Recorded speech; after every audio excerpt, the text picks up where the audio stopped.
Hello students and friends, Pragya smart classes में आप लोगों का स्वागत है। आज हम लोग अपने ह्यूमन बॉडी एनाटॉमी में या मानव शरीर सिस्टम तंत्रों में कंकाल तंत्र या स्केलेटन सिस्टम पढ़ेंगे। कंकाल तंत्र मुख्यतः हम लोगों को हड्डियों के बारे में पढ़ाई करनी पड़ती है कि हमारे शरीर में कहाँ पे कितनी हड्डियाँ पाई जाती हैं। ठीक है, तो मनुष्य का कंकाल तंत्र मुख्य रूप से दो भागों का बना होता है। थोड़ी सी कहानी आपको ये बता दें कि इस कंकाल तंत्र के हड्डी तंत्र का क्या काम होता है। हम लोगों के शरीर को सही आकार प्रदान करना, ठीक है, अंदर के अंगों को सहारा प्रदान करना और साथ में सुरक्षा प्रदान करना, ताकि जो अंदर इस वाले पोर्शन में, इस चेस्ट पोर्शन के अंदर ही सारे अपने फेफड़े, हृदय, लीवर, आमाशय, छोटी आंत के नीचे यानी छोटी आंत के ऊपर अपना अग्नाशय, ठीक है, और अपना गॉल ब्लैडर वगैरह सब इसी के अंदर सुरक्षित रहते हैं। साथ में मांसपेशियों को सहारा और आधार प्रदान करता है कौन? हमारे ये हड्डी तंत्र या फिर कंकाल तंत्र सहारा प्रदान करता है। ठीक है, तो ये आपको छोटी सी परिभाषा याद रखनी है। मनुष्य का कंकाल तंत्र जो होता है दो भागों का बना माना जाता है, एक तो अक्षीय कंकाल और दूसरा उपांगीय कंकाल। अक्षीय मतलब होता है जो पूरा अपना ये वाला एक्सेस स्केलेटन, जिसमें हम लोगों का सिर से लेके यहाँ तक का भाग आएगा। उपांगीय कंकाल में पूरे ऊपर से लेके नीचे वाला भाग है, ऐसे नीचे मतलब जिसको हम लोग बोलते हैं ना कि धड़ भाग, तो धड़ वाला भाग ये हो जाएगा और नीचे के हाथ पैर वालों को हम लोग बोलेंगे अपना कौन सा? उपांगीय कंकाल। वैसे ऐसे इनसे कुछ खास क्वेश्चन नहीं बनते हैं, फिर भी हमने ऐसा शेयर किया। अक्षीय मतलब ऊपर वाला भाग, उपांगीय मतलब हाथ पैर वाले भाग। तो अक्षीय कंकाल या फिर एक्सेस स्केलेटन में क्या होगा, एक्सियल स्केलेटन में क्या होगा? शरीर का मुख्य अक्ष बनाने वाले कंकाल को अक्षीय कंकाल कहते हैं। इसके अंतर्गत खोपड़ी, कशेरुकदंड और छाती मतलब अपनी चेस्ट पोर्शन की अस्थियाँ आती हैं। ठीक है, मतलब ये पूरा भाग जो इसमें ब्लू करके दिखलाया गया, आपको स्काई ब्लू टाइप का दिखलाया गया, ये पूरा हम लोगों का अक्षीय कंकाल है। जहाँ पे ये पूरा हो जाएगा हम लोगों का सिर वाला भाग, जिसको हम लोग स्कल कह देते हैं एक शब्द में। ठीक है, फिर यहाँ से हो जाएगी हम लोगों की ये पीछे हाइड्रॉइड बोन करके यहाँ से पीछे छोटी सी हाथ निकल के आती है, हाइड बोन। और उसके बाद हम लोगों की पूरी ये रीढ़ की हड्डी जो लगी होगी पीछे, और सामने की जो छाती की हड्डियाँ उनको हम लोग क्या नाम से जानते हैं? रिब्स केज या फिर रिब के नाम से जानते हैं। केज मतलब तो उसका छोटा सा एक जाल या फिर पिंजड़ा बन जाता है रिब्स का केज, जिसके अंदर सभी हम लोगों की मुख्य ग्रंथियाँ सुरक्षित रहती हैं। तो जो नीला भाग है ये किसका कहलाता है? अक्षीय कंकाल का भाग कहलाता है। ठीक है, तो इसमें से हम लोग थोड़ा सा खोपड़ी को एक्सप्लेन करने की कोशिश करते हैं। खोपड़ी मतलब स्कल, तो मनुष्य के सिर के अंत्य कंकाल के भाग को हम लोग खोपड़ी कहेंगे। मतलब इस हमारी जो हम लोगों ने कल मस्तिष्क पढ़ा था, तो मस्तिष्क के पूरे ऊपरी भाग को जो हड्डी ढकी रहती है उसको हम लोग स्कल या खोपड़ी कहते हैं। इसमें 29 अस्थियाँ पूरे इस भाग में, इस पूरे भाग में कुल मिला के कितनी हड्डियाँ होती हैं?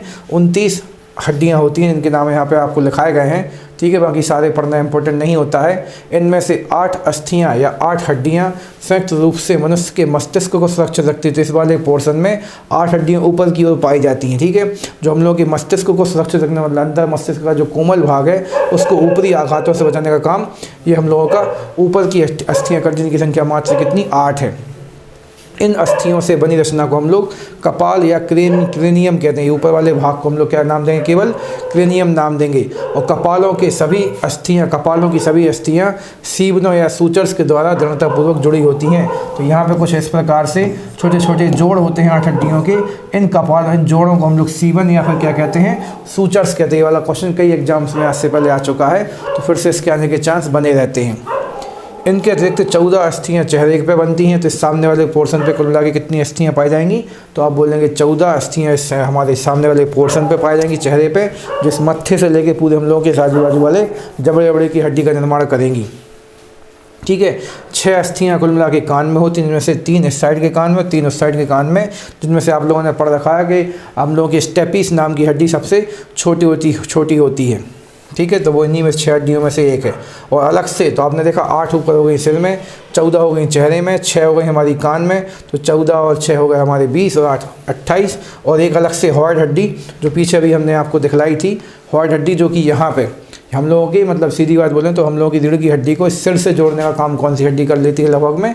तो हॉर्ड हड्डी कर लेती है। वो भी हम लोगों की इस मस्तिष्क का भाग मानी जाती है, फिर स्कल या खोपड़ी का भाग मानी जाती है। मतलब इस पूरी खोपड़ी में जो हमारे ऊपर हम आपको दिखला रहे हैं, इस वाले भाग में 29 हड्डियाँ होती, जिसमें से 8 होती हैं हमारे सिर पर, 14 सामने वाले इस फ्रंट वाले भाग पर, 6 करके 6 हमारे कानों पर, और एक होती है यहाँ पे हॉर्ड नाम की बोन या हड्डी।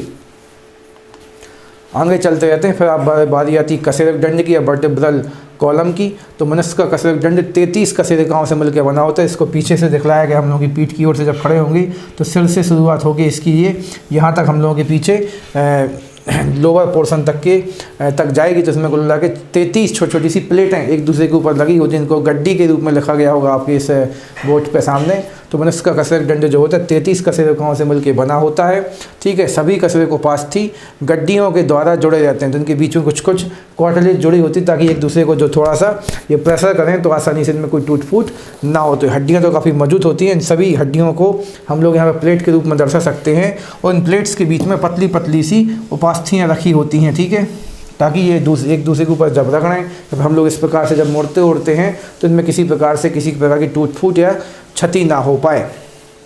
तो पहली चीज़ तो आप लोगों को ये याद रखना है कि इस वाली हड्डी में कुल मिला के 36 छोटी छोटी सी प्लेटें होती हैं, और वो प्लेटें जो होती हैं एक के ऊपर एक लेकिन रखी होती हैं, लेकिन उनके बीच में गद्दी के रूप में उपास्थि मतलब कार्टिलेज, उपास्थि क्या होती है, हड्डी और मांस के बीच की आकृति रचना को हम लोग क्या नाम देते हैं, उपास्थि। जो हड्डी से थोड़ी सी कहने को कम, यानी हड्डी से थोड़ी सी कम कठोर और मांस से थोड़ी सी ज़्यादा कठोर होती है। और इन्हीं गद्दियों से जो कशेरुक दंड हो जाता है लचीला टाइप का, फ्लेक्सिबल हो जाता है, जिससे हम लोग आसानी से मुड़ सकते हैं। इसका पहला कशेरुक दंड को एटलस कशेरुक कहते हैं, मतलब इस वाले एरिया को हम लोग एटलस कशेरुक नाम दे डालेंगे। अगर इससे कुछ खास क्वेश्चन नहीं बन, जिससे खोपड़ी को ये साधे रहता है। सबसे ऊपर वाली हड्डी को हम लोग नाम देंगे क्या, अपना एटलस कशेरुक। तो इनमें से जो 7 हड्डियाँ हैं वो हम लोग की गर्दन तक आती हैं। इनमें से जो 12 हड्डियाँ हैं वो हम लोग की पीठ का निर्माण करती हैं। 5 हड्डियाँ जो हम लोग की लंबर मतलब कमर का निर्माण करती हैं, और 5 हड्डियाँ जो हैं सैक्रम, जो कि हम लोगों की यहाँ पे यानी हिप्स बोन का निर्माण करती हैं। और साथ में एक हड्डी यहाँ पे कॉक्सिक्स होती है, जो कि पहले 4 हड्डियाँ नीचे की होती हैं, जो जिनसे कहने को पहले पूँछ वाली ग्रंथि निकलती थी। तो मेन तो परीक्षाओं में बनते हैं ऐसे शुरू के 3 से क्वेश्चन। गले वाले भाग में रीढ़ की हड्डी की कितनी हड्डियाँ होती हैं, 7। फिर पीठ वाले भाग में कितनी होती हैं, 12, जिनको हम लोग थोरेसिक भी कहते हैं। और कमर वाले भाग में कितनी होती हैं, 5। बाकी नीचे की उतनी खास इंपॉर्टेंट नहीं है, सैक्रम वगैरह वाली। आगे चलते हैं। मनुष्य के शरीर में कुल हड्डियों की संख्या कितनी मानी जाती है, 206 मानी जाती है। बाल्य अवस्था में कितनी मानी जाती है, 306। लेकिन भ्रूण अवस्था में कितनी मानी जाती है, तो आप बोलेंगे भ्रूण अवस्था मतलब एम्ब्रियो स्टेट में कितनी मानी जाती है, तो आप बोलेंगे 306 मानी जाती है, ठीक है। तो वयस्क अवस्था में 206 और बाल्य अवस्था में 208। लेकिन भ्रूण मतलब एम्ब्रियो, जब माता के गर्भ के अंदर रहता है शिशु, उस अवस्था में उसके पास 306 हड्डियाँ मानी जाती हैं।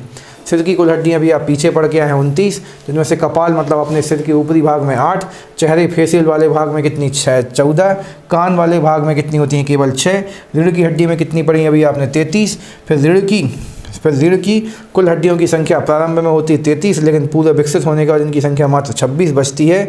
और पसलियों की संख्या कितनी होती है, 24। पसलियाँ क्या होती है, रिब्स होती हैं, ठीक है। पसलियाँ क्या होती हैं, रिब्स होती हैं इस वाले भाग में। यहाँ पे इस प्रकार से ये पसलियाँ होती हैं, तो इनकी संख्या कैसी होती है, ये यहाँ से निकल इस वाले भाग से निकल के ऐसी पीछे की ओर जाती हैं। इनकी संख्या कुल मिला के अपनी कितनी होती है, 12 24। तो 12 हड्डियाँ इस साइड लगी रहती, 12 हड्डियाँ इस साइड, और ऐसे ऐसे जाके हमारी पूरी बॉडी को घेर लेती हैं, ठीक है। और सामने की इस वाली हड्डी को हम लोग क्या नाम देते हैं, स्टर्नम, जो छाती पे सामने की ओर लगी रहती है, इसको हम लोग स्टर्नम नाम देते हैं, ठीक है। बाकी हड्डियाँ यहाँ पे अभी समझाई नहीं गई हैं, जिनमें से हम लोग हाथ की हड्डियों को, ये अपने बाजू की हड्डियों को, जैसे यहाँ पे इस वाली हड्डी को आप लोग फीमर कहते हैं, ठीक है। इस वाली हड्डी को हम लोग फीमर कहते हैं।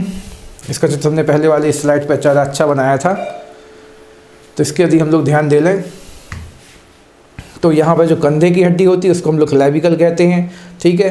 कंधे की हड्डी को हम लोग क्लेविकल, और उसके कंधे के आगे की हड्डी को हम लोग स्कैपुला कहते हैं। और ये हम लोगों की ये वाली हड्डी जो मोटी वाली हड्डी यहाँ पर लगी होती है, इसको हम लोग क्या कहते हैं, ह्यूमरस कहते हैं। और नीचे हम लोग अपनी कोहनी से जब नीचे आएंगे तो यहाँ पर रेडियस और अल्लाह पाई जाती है। अंगूठे की अल्लाह होती है, अंगूठे से विपरीत और कौन सी होती है, रेडियस नाम की हड्डी होती है। जब आप नीचे जाओगे तो यहाँ पर जांघ से लेकर घुटने तक की हड्डी को हम लोग क्या कहते हैं, फीमर कहते हैं। घुटने की हड्डी को पटेला कहते हैं। और आप और नीचे जाओगे इस वाले भाग में, घुटने से लेकर पंजे की ओर, तो वहाँ पर टीबिया और फिबुला होता है, जिसमें टिबिया फिर से अंगूठे की ओर वाली हड्डी है, और फिबुला जो है हम लोगों की विपरीत ओर की हड्डी कहलाएगी। और जब नीचे आप पंजों की ओर जाओगे तो पंजों की ओर वाली हड्डियों में हम लोग जो पंजे, जो हम लोग की एड़ी की हड्डी, उसको टार्सल्स कहते हैं। एड़ी से आगे जो 5 हड्डियाँ इस प्रकार से फैल जाती हैं उनको हम लोग मेटाटार्सल्स कहते हैं। और जो अंगुली की हड्डी होती है उनको हम लोग फेलेंजेस कहते हैं। सेम यहाँ पे आओगे आप तो कलाई की हड्डियों को हम लोग यहाँ पे कार्पल्स कहेंगे, और जो आगे हम लोग की 5 हड्डियाँ फैल जाएँ उनको हम लोग मेटाकार्पल्स कहेंगे, और उंगलियों की हड्डियों को हमेशा क्या कहेंगे हम लोग, तो आप बोलेंगे फेलेंजेस कहेंगे। ठीक है, तो इस प्रकार से आप लोगों को याद रखना है। रिब्स थोड़ा सा ज़्यादा इंपॉर्टेंट है। तो रिब्स मतलब ये आजू बाजू के हड्डियों का जाल जो छाती को इस प्रकार से घेरे रहता है, उसके अंदर सारी की सारी ग्रंथियाँ सुरक्षित रहती हैं। और बीच में हम लोगों की होती है यहाँ पे जो सामने वाली हड्डी स्टर्नम। इसी को जब पोस्टमार्टम वगैरह होता है तो स्टर्नम हड्डी को काट लिया जाता है, हम लोगों की हड्डी यानी हम लोगों का शरीर का ढांचा इस प्रकार से खोल लिया जाता है, तो स्टर्नम।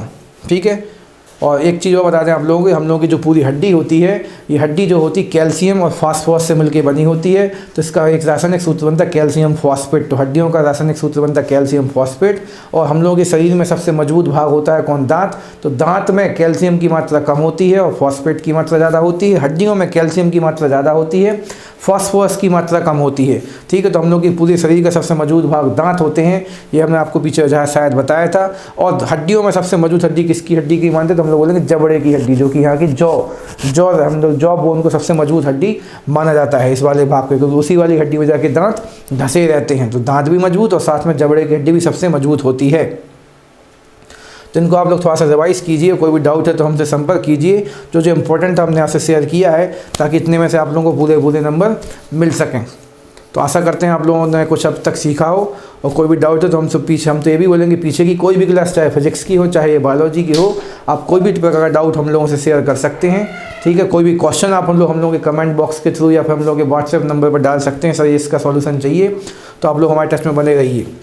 तो आज के लिए फ़िलहाल इतना ही रहने देते हैं, अगली क्लास में कुछ नया मैटर लेके आप लोगों से मिलेंगे। Thank you and best of luck.